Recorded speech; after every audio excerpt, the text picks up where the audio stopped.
नमस्कार। आप सभी को अक्षय तृतीया की हार्दिक शुभकामनाएं। अक्षय तृतीया को आखिर इतना शुभ क्यों माना जाता है? इसको लेकर हमारे हिंदू धर्म में कई पौराणिक कथाएं प्रचलित हैं। ऐसी मान्यता है कि इसी दिन त्रेता युग का आरंभ हुआ था तथा इसी दिन से महाभारत लिखने का भी शुभारंभ हुआ था।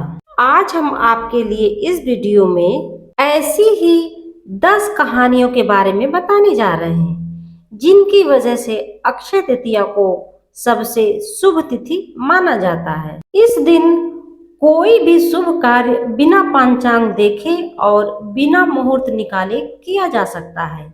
लेकिन क्या आप जानते हैं अक्षय तृतीया को इतना शुभ क्यों माना जाता है? इसी से संबंधित हमारे हिंदू धर्म में कई पौराणिक कथाएं प्रचलित हैं। इस दिन कई शुभ पौराणिक घटनाएं घटित हुई थीं। इसी संबंध में आज हम आपको ऐसी ही 10 कहानियों के बारे में बताने जा रहे हैं जिस कारण इसी तिथि पर अक्षय तृतीया मनाई जाती है।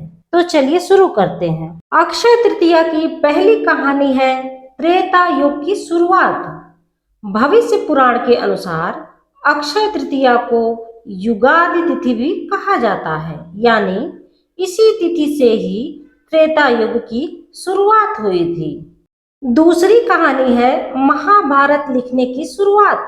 वेद व्यास ने इसी तिथि से महाभारत की कथा सुनानी शुरू की थी और गणेश जी ने वो कथा लिखी थी। इसी वजह से महाभारत की कथा भी अक्षय है जो सालों तक सुनाई जा रही है। तीसरी कहानी है कुबेर बने कोषाध्यक्ष। पुराणों की कथाओं के मुताबिक अक्षय तृतीया पर कुबेर ने शिव जी की पूजा की थी जिससे उन्हें देवताओं के खजांची होने का काम सौंपा गया था। चौथी कहानी है सीता माता की अग्नि परीक्षा।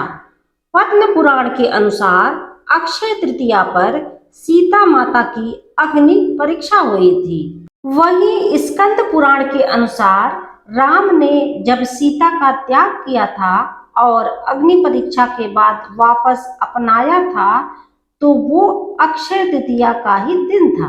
पांचवी कहानी है पांडवों को मिला अक्षय पात्र। महाभारत के अनुसार इस दिन श्री कृष्ण ने पांडवों को अज्ञातवास के दौरान अक्षय पात्र दिया था।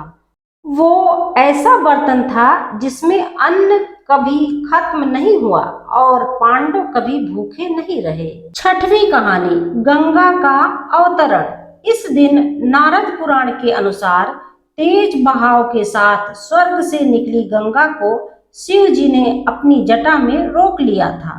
इसके बाद अक्षय तृतीया को गंगा नदी कैलाश पर्वत से निकली। सातवीं कहानी है परशुराम अवतार। इसी तिथि पर ऋषि जमदग्नि के पुत्र भगवान परशुराम का जन्म हुआ था। अक्षय तृतीया के दिन जन्म होने के कारण वो चिरंजीव यानी अमर हैं और कलयुग में भी कहीं किसी रूप में मौजूद हैं। भगवान परशुराम ने अपने पराक्रम से विधर्मियों को मिटाया और धर्म की रक्षा की। आठवीं कहानी है सुदामा को मिली अक्षय निधि। इसी दिन सुदामा ने श्री कृष्ण को चावल का दान किया था। इससे सुदामा को अक्षय निधि मिली, यानी ऐसा पुण्य मिला और ऐसा धन मिला जो कभी भी खत्म नहीं होता है। नौवीं कहानी है ऋषि जमदग्नि को मिली कामधेनु।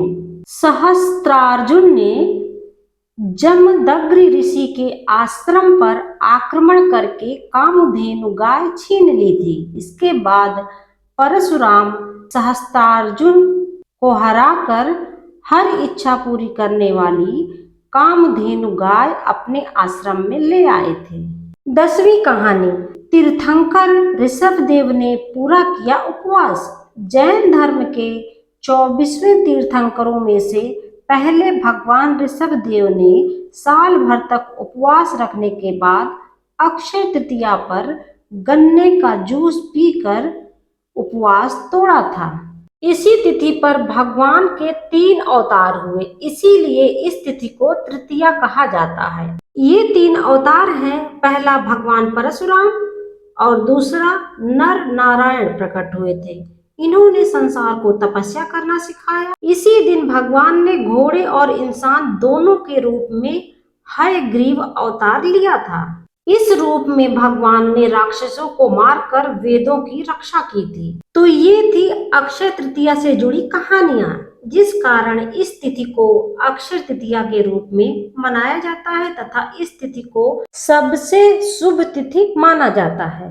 मेरा यह वीडियो आपको कैसा लगा कमेंट करके जरूर बताएं, और यदि आप मेरे चैनल पर नए हैं तो चैनल को सब्सक्राइब कर लें, और यदि वीडियो पसंद आया हो तो उसे ज़्यादा से ज़्यादा शेयर करें। धन्यवाद।